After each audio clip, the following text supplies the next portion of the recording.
Dear student, Sharda institute one में आपका स्वागत है। मैं किशोर सर आज आपके क्लास 10th के जो टीएमए है उनका सॉल्यूशन लेके आया हूं। और आज का जो हमारा सब्जेक्ट है वो है गणित यानी कि मैथ, जिसका सब्जेक्ट कोड है 211 और ये क्वेश्चन आपको अपने जो प्रैक्टिकल के जो पेजेस होते हैं उन पे सॉल्व करना है, उन पे नोट डाउन करना है। और एक बात का विशेष ध्यान रखें सभी स्टूडेंट्स कि आपकी जो राइटिंग है नीट एंड क्लीन और साफ़ होनी चाहिए, जिससे कि एग्जामर को उसको चेक करने में कोई प्रॉब्लम ना हो। तो देर न करते हुए चलिए डिस्कस करते हैं हम इसको।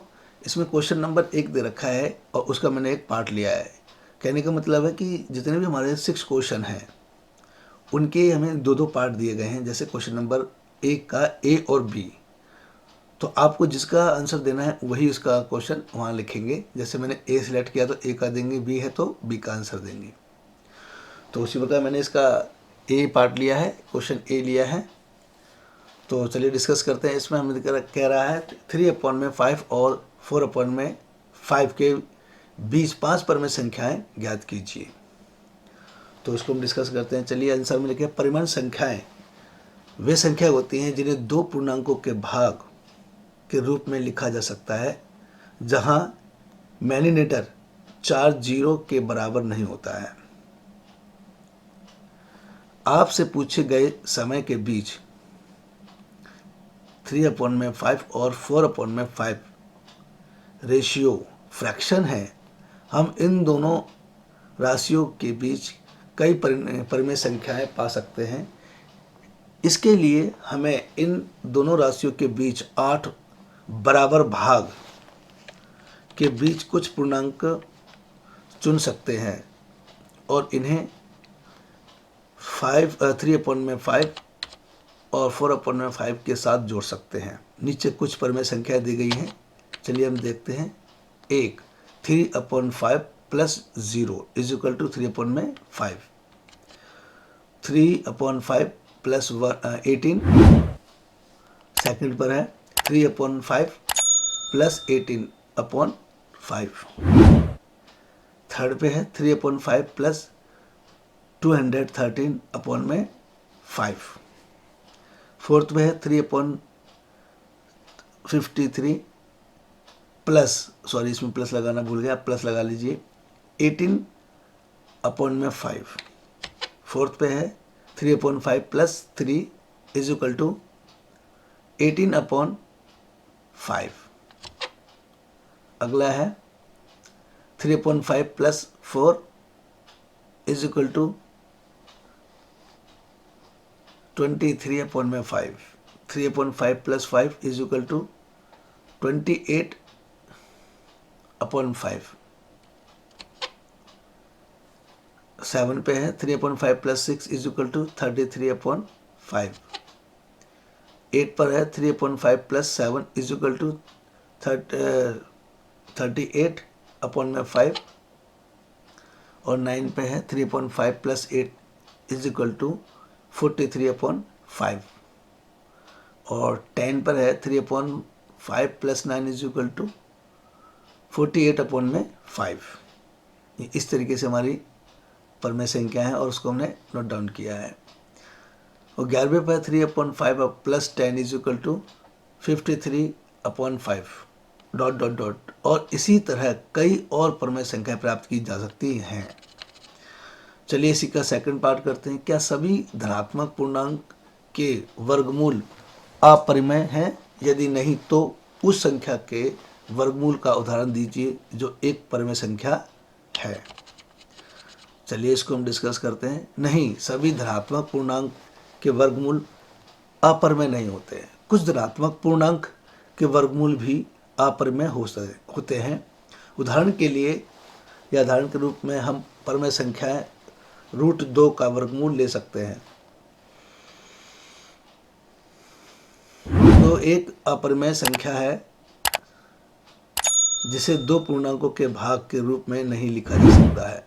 अब √2 का वर्गमूल या वैल्यू का वर्गमूल निकालने के लिए √2 मल्टीप्लाई √2 इज इक्वल टू 2 आता है। इसीलिए वर्गमूल या रूट, इसीलिए रूट 2 का वर्गमूल 2 है जो एक परमेय संख्या है। इसलिए हम कह सकते हैं कि रूट 2 एक परमेय संख्या है जिसका पूर्णांक भी परमेय होता है।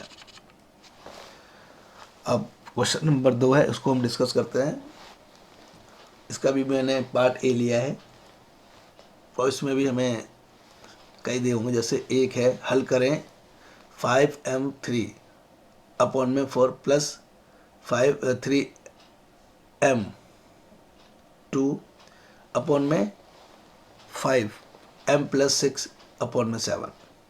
आंसर में ये हमें दे रखा है, इस तरीके से हमें सॉल्व करना है। देखिए आपको स्क्रीन पर दिया गया है। पहले हम विग्रह करते हैं, इसको हम विग्रह करेंगे, इस तरीके से इसको विग्रह करेंगे। इसे जोड़े गए हैं, इसमें फिर हम इनको प्लस करेंगे। इन सबको जो विग्रह करने के बाद इनको हम प्लस करेंगे, जैसा कि इसमें दिया गया। आप ऐसे नोट डाउन कर लें। इसे एक ही धारा में लिखने के लिए समान नामांकन करके लाते हैं। जैसे इसी तरीके से दिखाया गया है, ये आपको उस तरीके से करना है। यदि फिर से सरल रूप में व्यक्त किया जा सकता है जो इस तरीके से लिखा है, आपको ऐसे ही नोट डाउन करना है। अगला इसी का सेकंड है, दो संख्याओं का योग 82 है और उसका गुणनफल 1456 है। दोनों संख्याओं ज्ञात कीजिए। ये दोनों संख्याएं कौन सी हैं बताइए। हमें दो संख्याओं का प्रत्यय यानी समीकरण मिला है, तो x plus y is equal to 82 है। से x का मान निकालिए। x is equal to 82 minus y, ये स्टेटमेंट हमारी 3 हो गई। और इसी का 3 है को 2 से स्थानांतरित करते हैं, यानी 82 माइनस वाई। इसका तीसरा है कि 2 के स्थानांतरित करते हैं 82 minus y multiply by y is equal to 1456। इसे व्यक्त करते हैं, इस तरीके से व्यक्त किया गया है जैसा कि दिखाया गया है। आपको ऐसे ही नोट डाउन कर लेना है अपने पेजेस में। चलिए हम आगे देखते हैं। यहाँ दोनों संख्याओं का प्रत्यय y के माध्यम से निकाला गया है। ये देखिए इस तरीके से इसको सॉल्व करना है। y माइनस में 56 इज इक्वल टू 0, जिससे y is equal to 30। y minus 26 is equal to 0, इससे y इज इक्वल टू 26। अब 3 की मदद से x की मान निकालते हैं। जब y इज इक्वल टू 56 तो x is equal to 82 minus 56, तो हमारा कैसे निकलेगा 26 आ जाएगा। इसलिए पहली संख्या 26 है और दूसरी संख्या 56 है। जब y इज इक्वल टू 26 तो x is equal to 82 minus में 26 है, तो कितना आएगा 56 आए। इसलिए पहली संख्या हमारी 56 और दूसरी संख्या हमारी 26 है। इसलिए दोनों संख्याएं ज्ञात की जा सकती हैं। देखिए जैसा कि मैंने इसमें दिखाया गया है 26 और 56 हमारी दो संख्या आईजी, इससे हम सॉर्ट आउट कर दिया। अब क्वेश्चन नंबर 3, निम्नलिखित में से किसी एक प्रश्न का उत्तर दीजिए। जैसा कि इसमें दिखाया गया है, मैंने इसका पार्ट बी लिया है। आकृति में दिखाया गया है आपको कि ये पी क्यू आर बराबर है पी आर क्यू, तो सिद्ध कीजिए कि पी क्यू एस बराबर है पी आर टी के। जैसा कि चित्र में दिखाया गया है, यहाँ पर मैंने फिगर भी दिया है, तो उसको अब वैसे ही सिद्ध करेंगे जैसे इसमें दिया गया है। अपनी प्रैक्टिकल की जो फाइल है उनमें नोट डाउन करें और उसको डायग्राम को भी आपको पेंसिल्स की सहायता से इसको ड्रॉ करना है। अब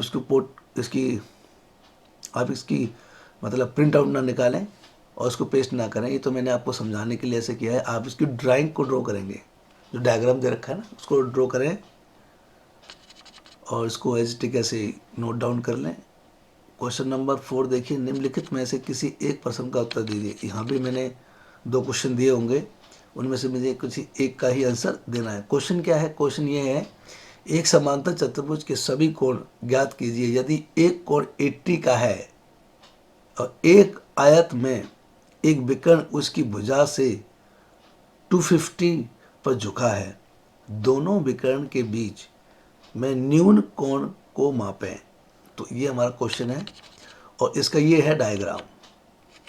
तो इसके डायग्राम को आपको अपनी फाइल के पेज पे ड्रॉ करना है पेंसिल की सहायता से, और इसका जो आंसर है उसको आपको पूरा एज इट इज ऐसे डाउनलोड कर लेना है या फिर उस पर नोट डाउन कर लेना है जैसे कि इसमें दिखाया गया है। तो आप इसको एज इट इज डाउनलोड करें। ये आपकी असाइनमेंट की जो फाइलें हैं उनके लिए मैंने बहुत इजी तरीके से और नीट एंड क्लीन बनाया है। ये देखिए, इसको पूरा आप सॉल्व करें।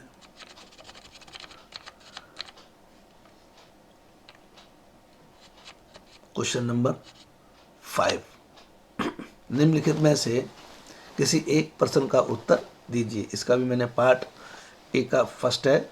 सिद्ध कीजिए कि एक वृत्त के व्यास के सिरों पर खींची गई स्पर्श रेखाएं समांतर होती हैं। तो ये जैसा कि इसमें उत्तर में दिखाया गया है कि केंद्र O और व्यास AB के साथ एक वृत्त, मान लीजिए कि बिंदु A पर PQ स्पर्श रेखा है और बिंदु B पर RS स्पर्श रेखा है, जैसा कि इसमें दिखाया गया है। आपको डायग्राम में देखिए, सिद्ध करना है क्योंकि PQ बिंदु A जो हमारी PQ है, P और Q बिंदु A पर प्रतिच्छेद करती है, यानी स्पर्श करती है, स्पर्श रेखा है। तो इस पर O और B और RS लंबवत है, यानी कि 90 डिग्री पर उसको आ रही है। तो इसमें जो हमारा OBS 90 डिग्री है और A और प्लस B, यानी जो हमारे दोनों है ना A और प्लस B जो दे रखे हैं, उनको हमें क्या करना है, उनको हमें दिखाना है कि हमारा A और B, जैसे कि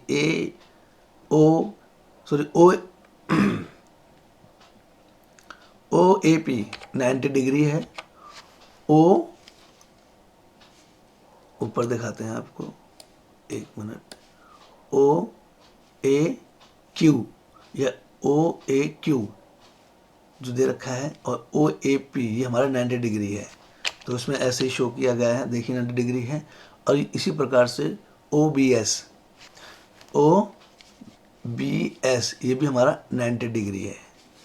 अतः ये बता रहा है कि कोण जो एंगल है हमारा OAP, जो हमारा एंगल है OAP और OBS दोनों ही हमारे 90 डिग्री के हैं। इट मीन्स ये दोनों ही कोण हमारे बराबर होंगे। इसी प्रकार से आगे मैंने सोल्व किया है, आप इसको एज इट इज ऐसे ही अपने प्रैक्टिकल पेज में नोट डाउन कर लें। क्वेश्चन नंबर इसी का सेकंड पार्ट देखिए, दो संकेंद्रीय वृत्तों की त्रिज्याएं 5 सेंटीमीटर और 3 सेंटीमीटर है। बड़े वृत्त की उस जीवा की लंबाई ज्ञात कीजिए जो छोटे वृत्त को स्पर्श करती है। देखिए, जैसा कि इसमें डायग्राम में देखिए, हमारे यहाँ पे दो त्रिज्याएं हैं। जो बड़ा वाला है जो वृत्त, उसकी त्रिज्या जो देखिए 5 सेंटीमीटर है, और जो छोटा वाला है जो उसके अंदर है वो 3 सेंटीमीटर है। तो हमें इसी को ही सॉल्व करना है। देखिए, इसमें दिखाया गया है, मान लीजिए कि O क्रमशः 5 सेंटीमीटर और 3 सेंटीमीटर त्रिज्या वाले दो संकेंद्रीय वृत्त हैं। मान लीजिए कि A और B P पर एक छोटे वृत्त को छूने वाले और बड़े वृत्त की जीवा है। जैसे जीवा देखिए दिखा रखी है ना, A और B जीवा है, और जो छोटे वृत्त को ये स्पर्श कर रही है, ये स्पर्श रेखा है, और दोनों ही लंबवत है हमारी। तो इसमें हम लोग जो नियम लागू होगा वो होगा हमारा पाइथागोरस का। तो पाइथागोरस का जो हमारा नियम है वो ये होता है कि कर्ण का स्क्वायर इज इक्वल टू लंब का स्क्वायर प्लस आधार का स्क्वायर। तो इसमें हम लोग उस पाइथागोरस प्रमेय को लागू करेंगे और इसका आंसर हमें इजीली प्राप्त हो जाएगा। क्वेश्चन नंबर 6 को देखिए, नीचे दी गई परियोजनाओं में से कोई एक परियोजना तैयार कीजिए। मैंने इसका एक पार्ट लिया है, फर्स्ट लिया, निम्नलिखित आंकड़ों के लिए आवर्ती बहुभुज बनाइए। इसमें जो हम लोग ग्राफ का यूज करते हैं, और आप भी ग्राफ पर बनाकर उसको अपने पेज पर, जो प्रैक्टिकल पेजेस हैं उस पर आप चिपका सकते हैं उसको। देखिए कक्षा, अंतराल और आवर्ती। जो कक्षा का जो अंतराल है 10 से 20, 20 से 30, 30 से 40, 40 से 50, 50 से 60, 60 से 70, 70 से 80, 80 से 90। और आवर्ती दे रखी है हमें, इसमें इस तरीके से इसको दे रखा है, उसको हमें ऐसे ही फिल करना है, जैसे कि 4, 6, 8, 10, 12, 14 और 7, 5 दे रखा है। तो उसको हमें एक बहुभुज बनाना है। वो किस तरीके से बनाते हैं देखिए। बारंबारता बहुभुज के लिए हमें सबसे पहले वर्ग चिन्ह ढूंढना होगा। वर्ग चिन्ह मतलब इनमें कि लो लेवल और हाई लेवल, यानी कि जो उसकी ऊपरी सीमा और निचली सीमा देखेंगे। तो इसमें जो ये दे रखा है उसके आधार पर हम लोग उसको निकालेंगे। देखिए ये रहे हमारे, उसको ऐसे ऐसे हम लोग फिल करेंगे। इसी प्रकार हमें सभी वर्ग अंतरालों का वर्ग चिन्ह प्राप्त हो गया है। ये देखिए, ये है ना 0 से 10, 10 से 20, 20 से 30, 30 से 40, 40 से 50, 50 60, 60 से 70 और 70 से 80 और 80 से 90। क्लास मार्क्स हमें दे गया है 5, 15, 25, 35, 45, 55, 65, 75, 85। फ्रीक्वेंसी आती है हमारी 0। और ये देखिए ऐसे निकाला गया है इसको। और फ्रीक्वेंसी में हमारा है 0, 4, 6, 8, 10, 12, 14, 7 और 5। तो उसी के अकॉर्डिंग ही आपको इसमें एज इट इज ऐसे के ऐसे अपनी कॉपी में नोट डाउन कर लेना है, प्रैक्टिकल का जो पेजेज है उन पर। और ये सब आपको उसमें आपको मेंशन करने हैं जो भी मैंने इसमें दिया गया है। वर्ग अंतराल चुनें और शिक्षित अक्षरों पर नाम अंकित करें, ये सब उसमें आपको मेंशन करना है। ये 6 चरण हमारे कंप्लीट हो गए। और ये हमारा ग्राफ है। ये ग्राफ आपको अपने एक जो ग्राफ का पेपर आता है उस पर इसको बनाना है एज इट इज, ऐसे ही जैसे हमारे क्वेश्चन है उसके अकॉर्डिंग मैंने इसको यहाँ पे बनाया है। तो आप भी ऐसे ही इसको बनाएंगे। इसी का सेकंड जो है क्वेश्चन, 8वीं कक्षा के 30 छात्रों के रक्त समूह इस प्रकार दर्ज किए गए हैं: A B O O A B O A O B A O B A O A B O A और A B O B A B O. इन आंकड़ों को एक आवर्ती वितरण तालिका के रूप में प्रस्तुत कीजिए। इन छात्रों में सबसे आम और सबसे दुर्लभ रक्त समूह कौन सा है, ये दिखाइए। तो चलिए हम डिस्कस करते हैं इसमें। दिए गए रक्त समूह डेटा के लिए एक आवर्ती वितरण तालिका बनाने के लिए हम प्रत्येक रक्त समूह की घटनाओं की गणना करेंगे और उन्हें एक सारणीबद्ध रूप में सूचीबद्ध करेंगे, यानी अकॉर्डिंग टू अल्फ़ाबेटिकली उसको हम लिखेंगे। जैसे ए बी, बी सी, फिर ऐसी तरीके से उसको हम लोग करेंगे। जैसे कि रक्त समूह हमें दे रखा है ए बी ओ ए बी। आवर्ती हमारी 10 है, यहाँ पर 10 दिया गया है। और इसमें जो हमें ए दे रखा है वो कितनी बार है वो देखना है, हमें काउंट करना है। देखिए हमारा इसमें दे रखा है कि 1 2 3 4 5 6 7 8 9 10। 10 हमारा कितनी बार आया है, इन सभी को हमें देखना है। तो इसमें मैंने मेंशन किया है ए हमारा 10 बार है, बी हमारा 5 बार है, ओ हमारा 12 बार है और ए भी हमारा 3 बार है। तो उसको हमने इस तरीके से इस तालिका में देखिए बनाया गया। अब आइए इन डाटा को आवर्ती वेतन तालिका के रूप में प्रस्तुत करें। जैसे ए हमारा 10 बार है, आवृत्ति हमारी 10 है, बी हमारा 5 बार है तो आवृत्ति हमारी 5, ओ 12 और ए भी 3। छात्रों के बीच सबसे आम रक्त समूह 12 की आवृत्ति के साथ 0 है। सबसे दुर्लभ रक्त समूह ए बी है जिसकी आवृत्ति 3 है और ये रेयर है। तो ये हमारे 6 क्वेश्चन कंप्लीट हो गए हैं। और मेरी जो भी सब स्टूडेंट्स हैं उनसे रिक्वेस्ट है कि आप इसको प्रैक्टिकल के जो पेजेस पे नोट डाउन कर लें और आपकी जो राइटिंग है वो नीट एंड क्लीन होनी चाहिए। और आपसे एक रिक्वेस्ट और है कि आप जो भी डायग्राम इसमें बनाए गए वो आपको पेंसिल से ड्रॉ करें, ना कि पेन से ड्रॉ करें, और ग्राफ का ज़रूर इसमें यूज़ करना है। और मेरे सभी स्टूडेंट्स से रिक्वेस्ट है कि आप इसको लाइक और शेयर करें, और अगर आप मेरे इस वीडियो को पहली बार देख रहे हैं तो सब्सक्राइब ज़रूर कर दें, जिससे कि मेरे आने वाले नए वीडियोज़ हैं उनका नोटिफिकेशन आपको सबसे पहले मिल सके।